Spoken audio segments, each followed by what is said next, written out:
अस्सलाम वालेकुम दोस्तों, इस वीडियो में मैं आप लोगों को विंडो 10 और विंडो 11 की स्क्रीन टाइमिंग आउट और स्क्रीन स्लीप के बारे में बताऊंगा। तो आपने सबसे पहले स्टार्ट बार पे क्लिक करना है। यहाँ पे क्लिक करने के बाद आपने सेटिंग पे क्लिक करना है। सेटिंग पे क्लिक करने के बाद आपके सामने टूल बार ओपन हो गया। आपने सिस्टम पे क्लिक करना है।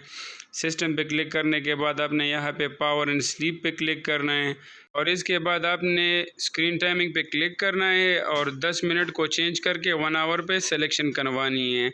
इसके बाद स्लीप टाइमिंग है, इस यहाँ पे आपने 1 आवर के बजाय 5 आवर या नेवर आपने सेलेक्ट करना है और इसी के साथ आपका सेटिंग कंप्लीट हो गया है। यहाँ पे आप देख ले when plug in turn after 1 hour, इसमें हमने ये सेलेक्ट कर दिया और दूसरे में हमने सेलेक्ट किया when plug in PC goes to sleep after 5 hour. तो ये हमने 5 आवर पे सिलेक्शन इसकी करवा दी है।